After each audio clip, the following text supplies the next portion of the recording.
No se detiene el flujo migratorio irregular a Estados Unidos. Pese a la reciente tragedia que se cobró la vida de al menos 53 personas en Texas a bordo de un camión, miles continúan arriesgando su vida en el que es el cruce terrestre más mortífero del mundo.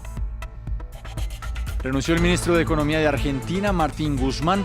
El alto funcionario deja el cargo en medio de discrepancias en el gobierno entre el presidente Alberto Fernández y la vicepresidenta Cristina Fernández de Kirchner. La pandemia de COVID-19 ha dado un impulso a los retiros espirituales. Estas terapias han ido en aumento en los últimos años. En esta emisión les contamos la historia de uno de esos espacios en Brasil.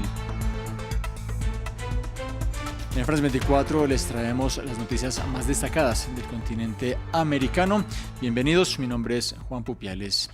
El reciente fallecimiento de al menos 53 migrantes que habían cruzado en un camión en la frontera entre México y Estados Unidos deja patente la peligrosidad de este cruce. Pese a los altos riesgos que corren las personas en tránsito, esos flujos continúan. Un negocio que beneficia a los traficantes. Marina Sardiña tiene los detalles. Un viaje cargado de peligros, pero no lo suficientes como para cesar en el intento. Agarrados unos a otros para no ser llevados por las fuertes corrientes, decenas de migrantes cruzan cada día el Río Grande, frontera natural entre México y Estados Unidos. Estoy que lloro, la verdad, de felicidad. Nos costó bastante, hoy es el día 26 que llevamos de travesía con todo esto. Hemos cruzado ya 6 países. Y hemos sufrido porque hemos tenido momentos que ya estamos que tiramos la toalla, no aguantamos. Se trata de una de las fronteras más mortíferas del mundo, como lo demostró el reciente fallecimiento de los 53 migrantes asfixiados dentro de un camión en San Antonio, Texas. La Organización Mundial de las Migraciones estima que el 58% del total de migrantes fallecidos en 2021 perdieron la vida en ese cruce. Ni siquiera el endurecimiento de los controles militares en las fronteras frena el tránsito masivo de personas. Muchas viajan ayudadas por coyotes o traficantes a los que pagan hasta $10,000.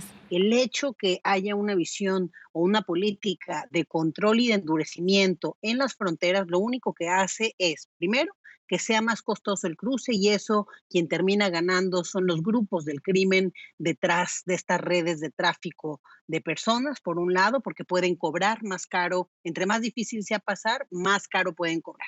La región vive un flujo migratorio récord desde América Latina y Centroamérica hacia Estados Unidos. El gobierno mexicano reportó un incremento del 89% interanual solo en el primer trimestre de 2022. El ministro de Economía de Argentina, Martín Guzmán, presentó su renuncia. Lo hizo a través de una carta y esta noticia llega en un complejo contexto en el que la inflación se estima que estará por encima del 60% este año. Además, el país enfrenta dificultades para mantener los niveles de reservas de dólares que necesita, una frágil situación en la que Guzmán para algunos ofrecía cierta estabilidad.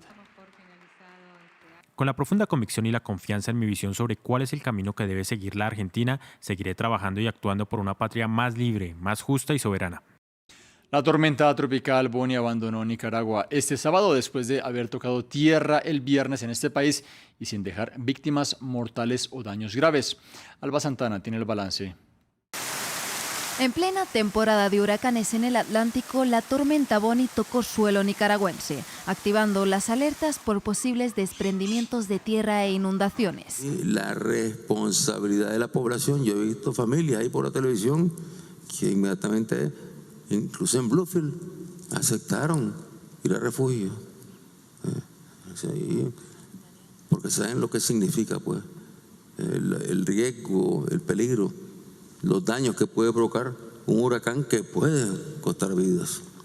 En localidades como Bluefields, pegada a la costa caribeña, cientos de personas tuvieron que ser evacuadas a albergues habilitados debido a las intensas lluvias y a vientos de hasta 85 kilómetros por hora. Tenemos aproximadamente unas 250 familias, que son las que tendrían que evacuarse de manera preventiva, considerando de que esos lugares solamente con lluvias normales de invierno, ¿verdad?, son críticos y son vulnerables a inundaciones. Algunas familias solo pudieron llevar consigo sus pertenencias más importantes. Yo por lo menos salvaría a mi pellejo, el resto que se quede. Lo material se puede recuperar, pero la vida es más peligroso, ¿verdad? Durante el fin de semana se espera que la tormenta siga por el Océano Pacífico y también por las costas de Guatemala, El Salvador y el sur de México, donde, según los expertos, el fenómeno podría tomar mayor fuerza. El Congreso Estatal de Nueva York aprobó medidas para prohibir el porte de armas en diversos lugares públicos. La gobernadora del estado aseguró que la iniciativa busca proteger a los ciudadanos luego de que la Corte Suprema de Estados Unidos revocara una ley neoyorquina que prohibía el porte de armas fuera del hogar.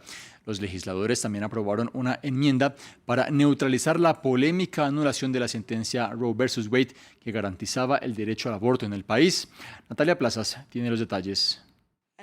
El Congreso de Nueva York planta cara a la Corte Suprema de Estados Unidos. Los legisladores del estado aprobaron una legislación para limitar ampliamente el porte de armas en lugares públicos. Lo hace una semana después de que el alto tribunal anulara la ley de Nueva York que imponía restricciones al porte de armas fuera del hogar. Me niego, como dije desde el primer día, a renunciar a mi derecho como gobernadora de proteger a los neoyorquinos de la violencia armada o cualquier otra forma de daño. La medida convertiría en un delito grave portar armas en diversos espacios públicos, como las escuelas, los tribunales, los edificios gubernamentales o el transporte público, entre otros. La normativa hará obligatorio un curso de seguridad y capacitación de tiro para quienes opten a tener un permiso de armas de fuego. Que la Corte Suprema de Estados Unidos transmita esta decisión a Nueva York en este momento en que las armas ilegales han estado inundando las calles y la violencia armada está en su punto más alto es absolutamente despreciable.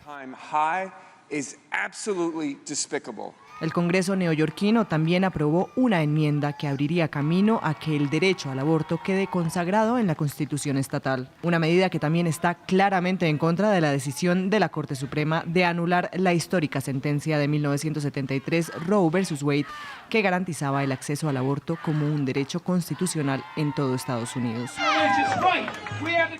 Seguimos en Estados Unidos. En Ohio, un hombre afroamericano murió después de haber recibido una docena de disparos. El sujeto había sido detenido mientras conducía. Se llamaba Jayland Walker y, de acuerdo con el abogado de su familia, la víctima presenta entre 60 y 80 heridas de bala, de acuerdo con los primeros indicios de la investigación. Los hechos ocurrieron el lunes, pero hasta este sábado la familia entregó detalles acerca del video grabado por las cámaras de la policía y hoy también hubo marchas en rechazo a este suceso. Las autoridades afirman que el sujeto huyó en medio del operativo y abrió fuego contra los oficiales. El video se hace público este domingo. Y cerramos este noticiero con un tema que quizás ustedes han experimentado personalmente.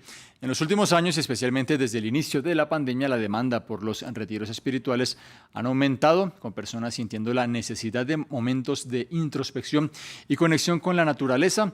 Por eso nos vamos a Brasil, en donde la gente se reúne en su búsqueda de más paz interior. Gabriel Colchen nos cuenta más. Es momento para la clase de yoga en el Templo da Centella Divina. Michelle Jiménez es la propietaria del lugar y organiza retiros espirituales a Alto Paraíso, en el estado de Goiás, en Brasil. El centro también propone sesiones de meditación o rituales de curación con baños de arcilla medicinal. Michelle pasó de hacer retiros cada 2 meses a hacerlos mucho más seguidos después de la pandemia. La gente se transforma, busca desarrollo, la conexión con el divino. Sabemos que la humanidad ha pasado por momentos muy difíciles y aún los está pasando, por lo que la gente se vuelve hacia adentro, buscando la verdadera felicidad. A unos kilómetros, otro centro ofrece sesiones ayurvédicas y de yoga. Carol, la instructora de meditación, también ha visto un cambio en la gente por los confinamientos. La gente se quedó en casa. Muchos pensaron que estaban más ansiosos, pero estaban igual de ansiosos que de costumbre, pero tuvieron más tiempo para ver su ansiedad. Así que se pusieron en contacto, pusieron un lente sobre quiénes son realmente. Carla vino con su pareja para participar en un retiro en la Reserva Natural de la Chapada.